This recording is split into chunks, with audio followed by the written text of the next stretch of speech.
Radio presenta.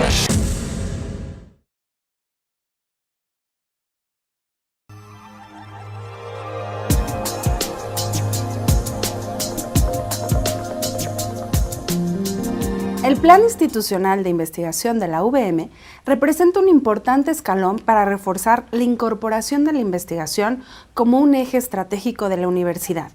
Establece los cimientos, orientación y regulación para operar un modelo sustentable que responda a las necesidades de mejora en la calidad académica y para hacer del desarrollo científico y tecnológico pilares para el progreso de México. La UVM retoma ahora la investigación como una estrategia. Por ello, y con el objetivo firme de atender los problemas de interés público que permitan generar conocimiento que alimente una docencia de calidad con un enfoque interdisciplinario y que fomenten el desarrollo de un espíritu crítico y reflexivo en la comunidad universitaria, surge La Ligera Ventaja, un diálogo abierto en donde se pone de manifiesto el poder del conocimiento.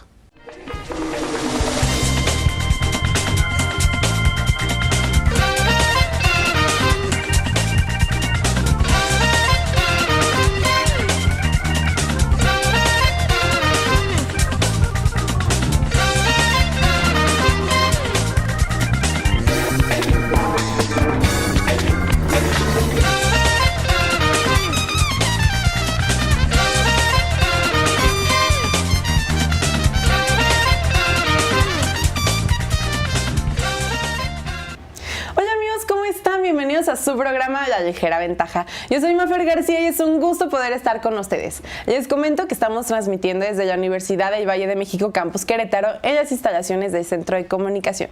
Queremos mandar muchos saludos a todos aquellos que nos ven a través de Radio y Televisión Querétaro. Muchas gracias por acompañarnos.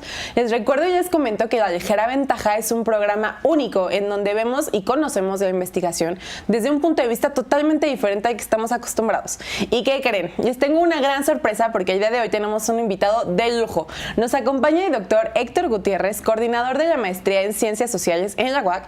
Él es doctor de Ciencia Social por el Colegio de México y es miembro del Sistema Nacional de Investigaciones del CONACYT.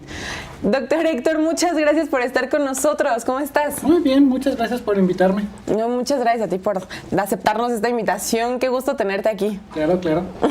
Oye, ¿qué te parece? Entramos a una pequeña sección. Esta sección se llama Causa y Efecto. Aquí te vamos a hacer una serie de preguntas rápidas, personales. Vamos a ver si repruebas o no. Ay, no. Ok. ¿Estás listo? Sí, está muy bien. Vamos a esta sección que se llama Causa y Efecto.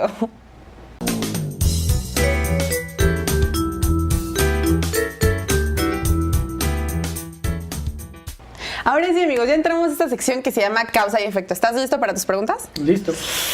¿Qué querías ser de pequeño? Depende de cuál etapa, porque yo pasé por una etapa en la que iba a ser ingeniero. Ok. Se me quedó mi costumbre de desarmar máquinas, tratar de repararlas, no hacerlo bien y luego rendirme un rato.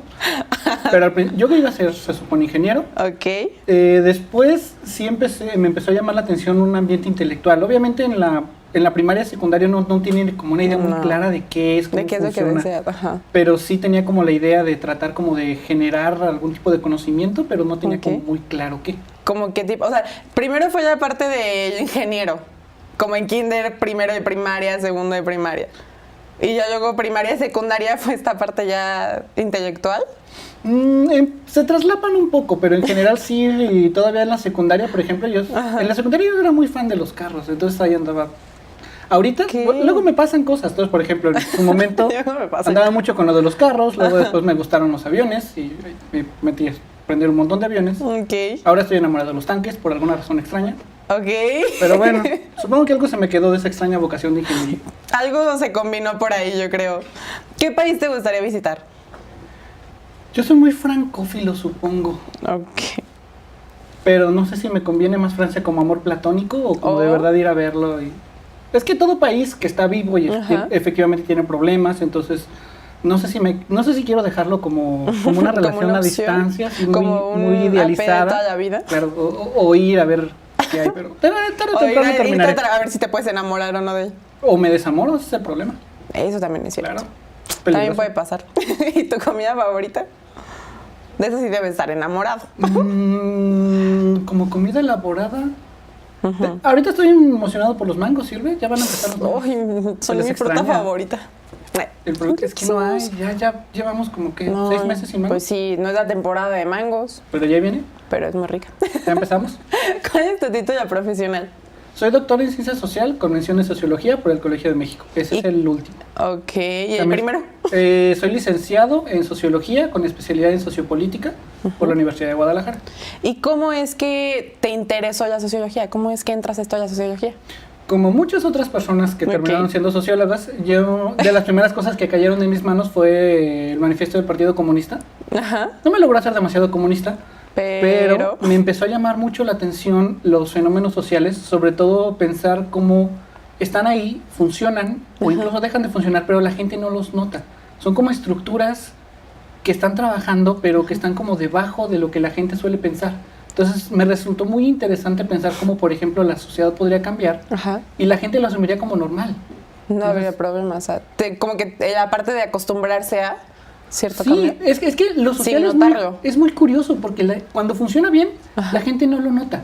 La gente no se cuestiona cosas que da por hecho o de antemano y que jamás se le van a ocurrir, pero que aún así son fenómenos sociales. Ok. Es muy curioso, es muy interesante. Es como casi como si fuera un universo invisible que está ahí todo el tiempo, pero no lo miras. Sí, Hasta de que hecho. empiezas a familiarizarte con teoría. Sobre todo, por ejemplo, la antropología es muy útil para aprender sobre eso. Ajá. Las estructuras de matrimonio, por ejemplo, aquí a nadie se le va a ocurrir casarse con 3 personas, Sí, o casarse no. con un muerto, o casarse con una vaca. No, no creo Pero que en otras ocurra. culturas funciona, ¿me explico? Sí. Y son cosas Es parte que... de, ¿no? Es que, por ejemplo, los matrimonios en otras culturas tienen mucho que ver con políticas, con unir familias. Entonces hay veces que si una de las personas ya está muerta, pero necesitas vincular 2 familias, pues casas a tu hija con una persona que ya murió. ¿Y esto es lo que se puede decir disfrutas más de tu trabajo? O sea, como pensar y analizar tanto a la sociedad. Sí, bueno, es una de las partes. Sí, puede Es que ser. mira, la ciencia es mucho como armar rompecabezas. Ok. Uno tiene fragmentos de cosas que no tienen sentido a priorísticamente, pero de alguna manera encontramos la manera de embonarlos para hacer un panorama coherente, ¿sí? Comprensible. Y ese proceso de estar armando el rompecabezas y encontrar sentido a lo que no lo tiene es de las cosas más divertidas y gratificantes que hay. Sobre todo cuando los datos al final te dan la razón. Porque uno Eso hace una sí. hipótesis. Eso sí. ¿Me explico? Y luego sales, consigues datos y los datos pueden favorecer tu hipótesis y eres Oh. feliz, o te pueden decir adiós. que no. Ay, adiós. Creo que no era por ahí donde Sí, ibas. claro, también pasa. Oye, a ver, si tuvieras la posibilidad de tener a Héctor de 20 años frente a ti, entre 15 y 20 años, pongamos de ahí, 15 y 20 Ok. años, frente a ti, ¿qué le dirías? 15, 20 años estaba en la prepa, entonces ya estaba terminando. Probablemente no me diría demasiado en términos profesionales, Ok. porque sí, no, o sea, yo estoy muy feliz con la línea de oficio que agarré. Probablemente Sí, sí, es lo tuyo. Sí, yo estoy muy cómodo donde estoy. Mi Ok. trabajo me encanta. Probablemente me daría más consejos de orden, yo creo que emocional. A aprender, por ejemplo, a dejar ir las cosas, a avanzar, a no estancarme tanto. Creo que sí. Sería lo principal Sí, que pero le dirías. profesionalmente no creo. Sería más de la parte emocional donde Sí, entrarías con más- él. Lo que pasa es que uno también con el tiempo se va volviendo como sabio, no sé si me explico. O sea, la Sí. vida, ya no en un sentido profesional, sino en un sentido personal, de repente te avienta cosas que uno no espera.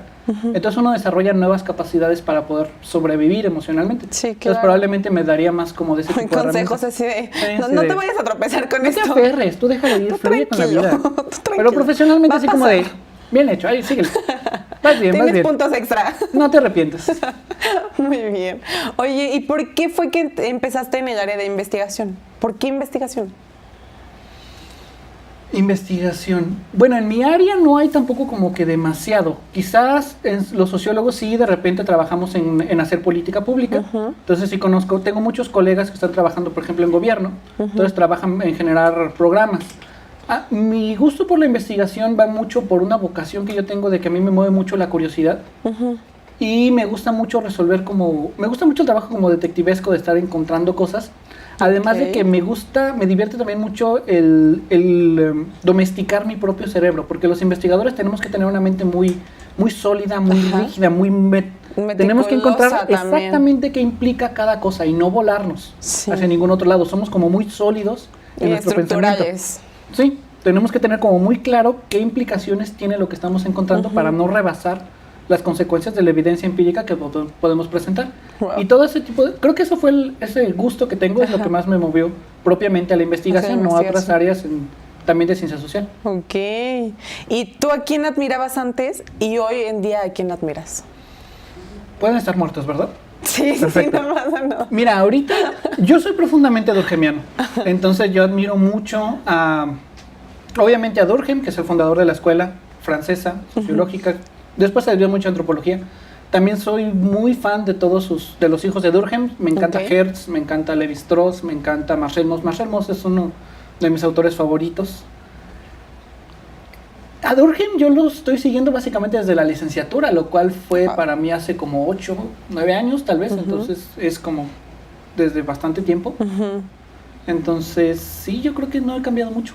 Por ahí va, sigue esa línea más o menos. Sí. ¿Y alguna frase que te haya marcado así que digas, ya es parte de mí? Si me prestas el libro de las estructuras fundamentales de la vida religiosa, te saco varias.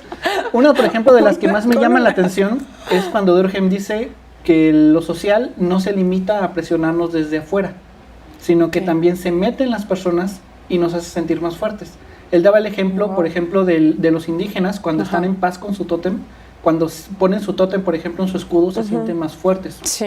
Eso es una frase que a mí me gusta mucho porque el mundo moderno tiende mucho como a oponer lo social con lo individual. Entonces uno, por ejemplo, hay mucho el discurso de decir es que tú tienes que ser tú mismo, no seguir a la sociedad, no sé qué. Pero en realidad la sociedad no se opone con las personas, sino que las fortalece. Cuando una persona está bien con su familia, está bien con su religión, está bien con toda su estructura social, se siente fuerte, se siente bien. Y se siente bien para estar bien con los demás. Y eso es algo que es muy curioso, porque Durkheim lo menciona en ese libro es como de 1915 más o menos, y pareciera que se perdió la historia. La gente recupera muchas otras cosas de Durkheim, pero eso no. En parte es culpa de Parsons, pero esa es otra historia. Esa es otra historia. Sí, eso es un estadounidense que anduvo ahí haciendo desorden. Que se metió por ahí de chismosillo. Es que fue él quien tradujo a Durkheim y lo trajo a Estados Unidos. Y entonces la mayoría de la gente conoce a Durkheim a través de Parsons, pero no leen a Durkheim de verdad. Entonces, no es la esencia de... No, entonces se quedan con la mala versión de Parsons. Y se perdió, extrañamente se perdió la historia. Y en tu esencia, ¿cuál es tu gusto culposo? Es que yo soy de la idea de que la vida es demasiado corta para tener gustos culposos, entonces si algo te gusta, disfrútalo. Mientras no te mate... Sí, claro, porque luego puede ser peligroso. No, pero mientras no seas suicida, si algo te gusta, disfrútalo. O sea, la vida de verdad es demasiado corta. El gusto culposo en sí no se tiene más que gozar y disfrutar la vida. Pues es que mientras no sea algo peligroso o no termines afectando a terceros, está bien. Si acaso algo te podría decir que la música de Imagine Dragons... Wow. Es que lo único que hacen bien es gritar, pero gritan bien, entonces como que me quedo con la impresión de que deberían de desear más estructura en su música, como más complejidad, pero lo único que hacen es gritar, pero me gusta, entonces si es que algo es gusto culposo. Es algo extraño ahí, entonces. Pero no mucho. ¿Te gusta ver Netflix? Pues sí, pero no todo, obviamente. ¿Películas o series? Series principalmente. ¿Cuál es tu serie favorita? Es difícil decirlo. Estaría compitiendo Black Mirror, estaría Sherlock también, es muy buena. Rick y Morty está, al menos creo que las 2 primeras temporadas en Netflix. Sí. Pero en general me gustan mucho las series de Netflix porque son como espacios donde se permiten explorar cosas. No sé si me explico. Sí, al mismo tiempo también analizas cuando ves las series de Netflix. Yo estoy analizando todo el tiempo. Lo curioso Sí, claro. Lo curioso del oficio de sociólogo es que contrario a otros no te lo quitas. O sea, un ingeniero... Siempre está presente. Sí. A un ingeniero, por ejemplo, le quitas máquinas de enfrente y se acabó. ¿Me explico? A un arquitecto, si no ve una estructura humana, no le dice demasiado. Nada. Pero uno, como sociólogo, todo el tiempo estás pensando. Oh, rayos. Sí, es muy divertido. Dios mío. Bueno, Héctor, espérame tantito, no te me vayas porque vamos a un pequeño corte comercial en lo que me termina de analizar. Muchas gracias, amigos. Se nos terminó ahorita el tiempo de las preguntas, pero en un momentito más regresamos para ver los mitos de la investigación. ¿Cuáles son esos mitos que la mayoría de la gente tiene en la cabeza respecto a la investigación? Vamos a ver qué es lo que la gente piensa. Y en unos momentitos más regresamos. Y también muchas gracias a nuestros patrocinadores, Spa Perfumes, que nos ayudó con todo un cambio de look, a Karen Repostería, porque siempre es fácil de saborear e imposible de olvidar. Y a Cielito querido, porque no hay nada más rico que tomar un delicioso café, y sobre todo a Cristina Ruiz Lafase, porque no hay mejor noche que con el gran talento musical de ella. Pónganse en contacto con nosotros a través de nuestras redes sociales, por ahí van a estar apareciendo en pantalla. Muchas gracias y en un momentito más regresamos aquí a La Ligera Ventaja.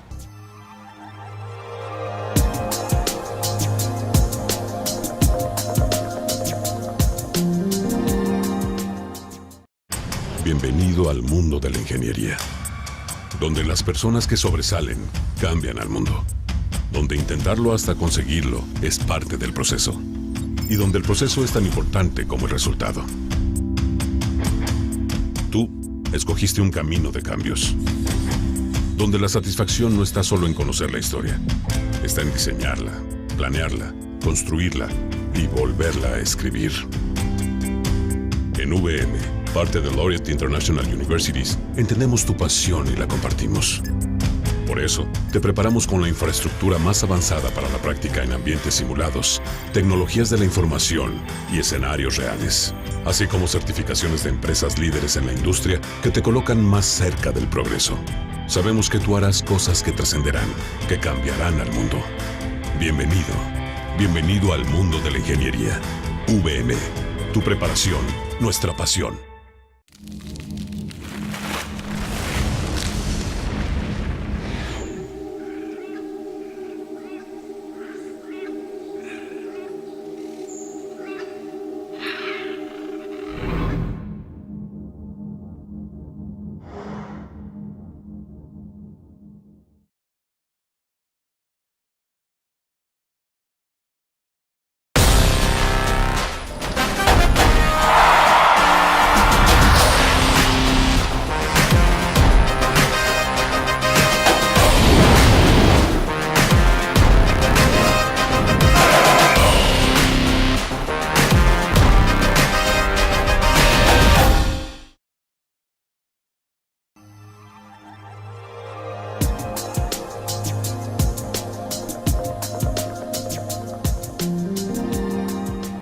Amigos, continuamos aquí en su programa La Ligera Ventaja. Recuerden que estamos transmitiendo desde la UVM Campus Querétaro. Y seguimos con el doctor Héctor Gutiérrez, coordinador de la Maestría en Ciencias Sociales en la UAC y miembro del Sistema Nacional de Investigadores del CONACYT. Héctor, muchas gracias por continuar con nosotros. ¿Cómo te sientes? Muy bien, muy bien. ¿Sí?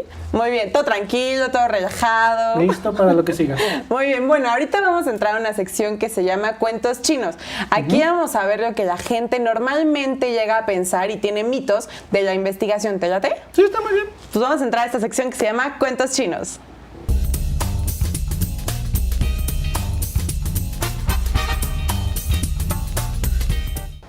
Ahora sí, Héctor, ¿estás listo? Sí. Vamos a ver el primer mito que nos tiene preparado nuestra producción. ¿Te late? Adelante. Vamos a verlo.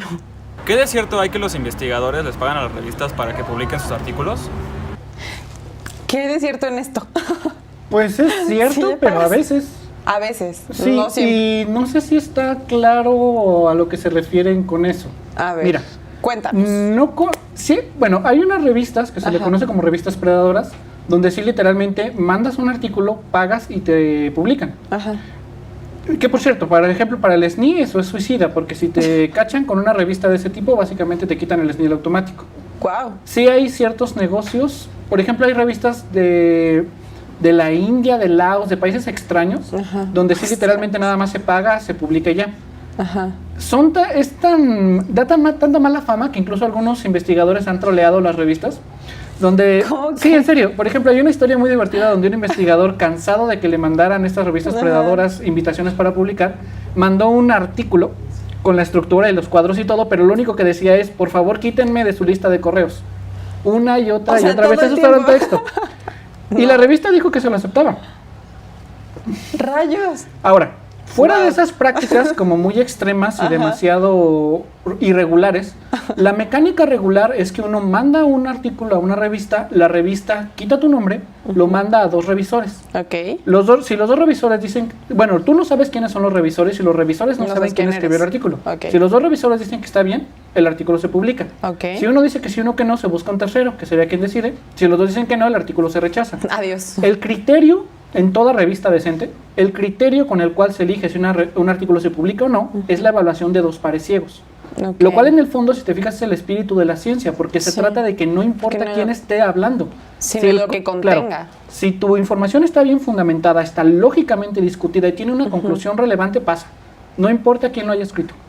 Ahora, como una especie de anacronismo, sí se quedó que algunas revistas te cobran. Y hay revistas de las más pesadas que llegan a cobrar como hasta 60, 70 mil pesos por publicar un artículo.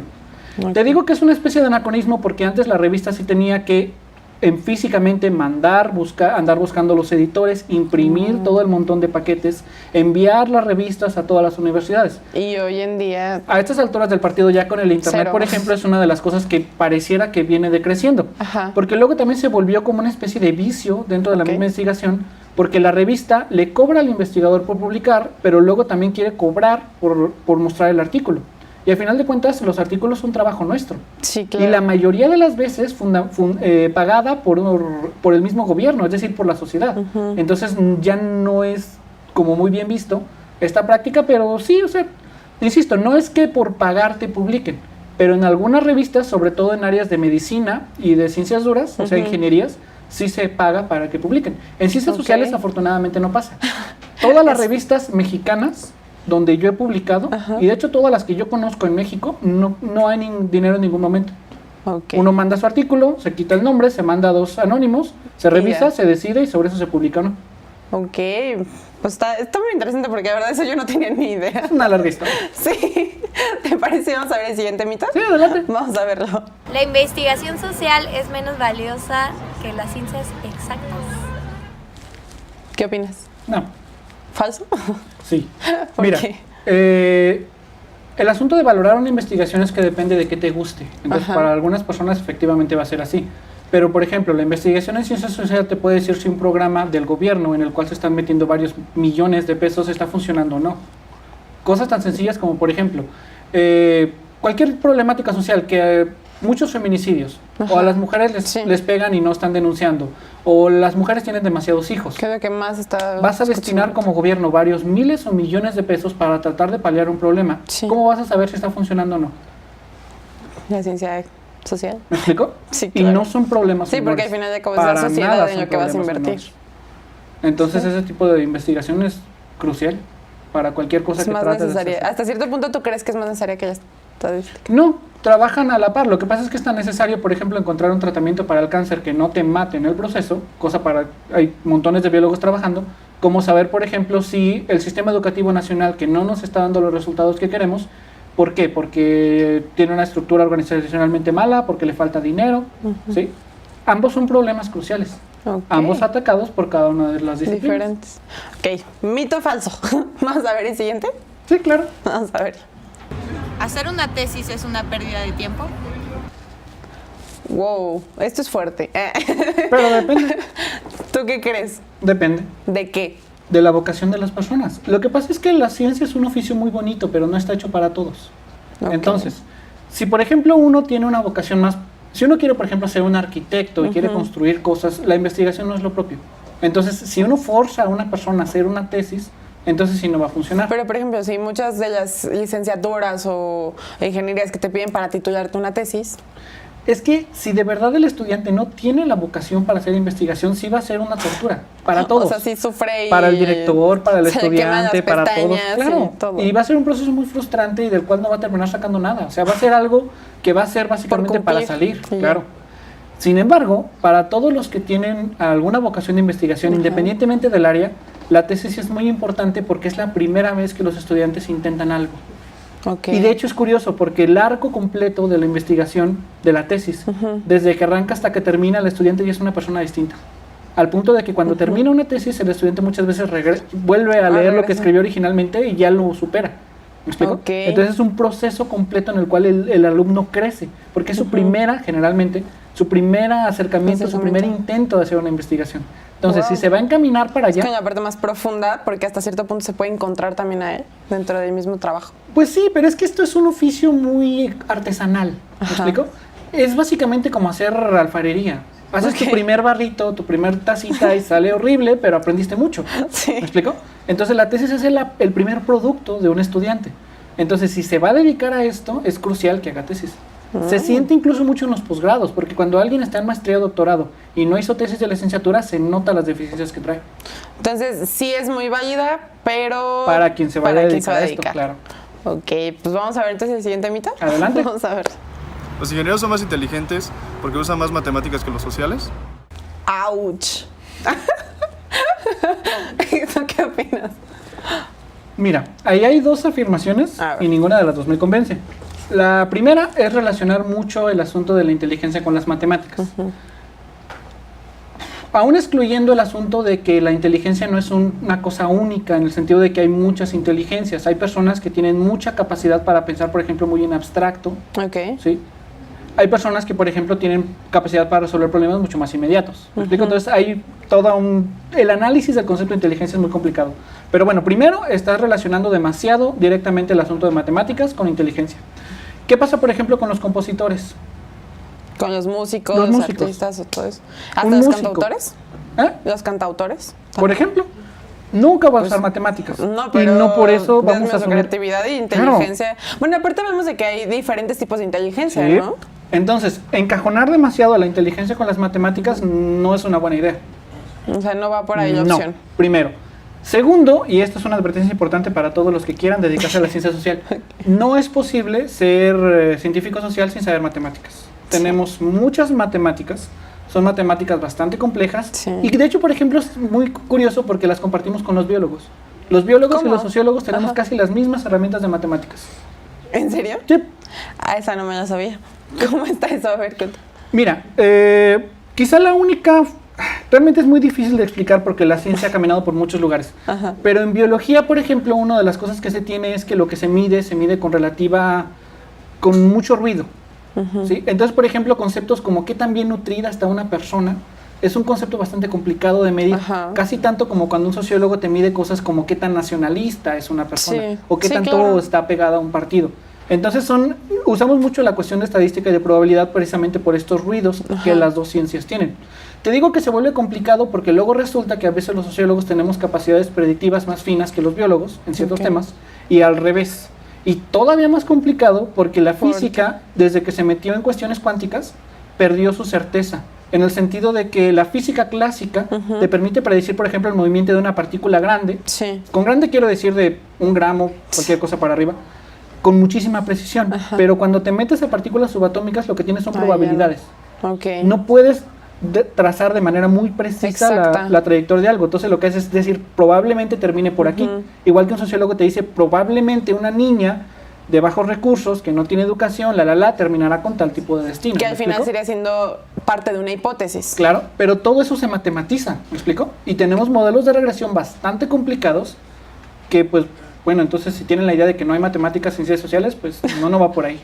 O sea, está totalmente falso ese mito. Por los dos lados como que ya se va. Las ciencias sociales también usan matemáticas. Bastantes.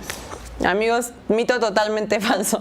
Doctor Héctor, muchas gracias de verdad por haber estado con nosotros. Muchas gracias por tu tiempo y por tu energía y alegría. ¿Nos vemos el próximo programa? Claro. Muchas gracias. Amigos, ha llegado el momento de despedirnos. Muchas gracias por estar con nosotros de manera muy especial. Gracias a todo nuestro equipo de producción, que sin ellos nada de esto sería posible. Gracias a Señal UVM y sobre todo a Radio y Televisión Querétaro por su espacio. Nos vemos muy pronto. Yo soy Mafer García y los espero en el próximo programa, La Ligera Ventaja. Nos vemos.